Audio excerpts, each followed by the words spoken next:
এক লোক হসপিটালের বিছানায় শুয়ে তার জীবনের শেষ প্রহর গুনছে।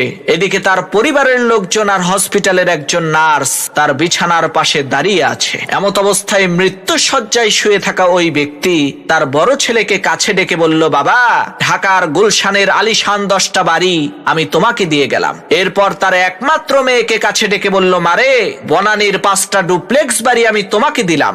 এরপর ছোট ছেলেকে বলল, বাবা, তুমি সবার চাইতে ছোট আর সবার চাইতে আমি তোমাকে বেশি ভালোবাসি, এজন্য বসুন্ধরা সিটি কমপ্লেক্সের ওই 15টা দোকান আমি তোমার নামে করে দিলাম। অবশেষে তার স্ত্রীকে বললেন, আমি দুনিয়া থেকে চলে যাওয়ার পর টাকা পয়সার জন্য যাতে কারো কালো মুখ দেখতে না হয়, এজন্য এলিফ্যান্ট রোডের 12টা ফ্ল্যাট আমি তোমাকে দিয়ে গেলাম। পাশে দাঁড়িয়ে থাকা নার্স লোকটার স্ত্রীকে বলল, আহারে, আপনি কতই না ভাগ্যবতী মহিলা, এত ধনী একজন স্বামী পেয়েছেন।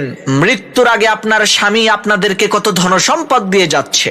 নার্সের এই কথা শুনে লোকটার স্ত্রী বলল, কি সব যাতা বলেন, কিসের ধনী, কিসের সম্পত্তি? আমার স্বামী তো পেপার বিক্রেতা, সকাল সকাল পত্রিকা বিতরণ করার জন্য আমাদের সবাইকে লোকেশন ভাগ করে দিচ্ছে। লোকটার স্ত্রীর এই কথা শুনে ওই নার্স আজও পর্যন্ত কোমায় আছে।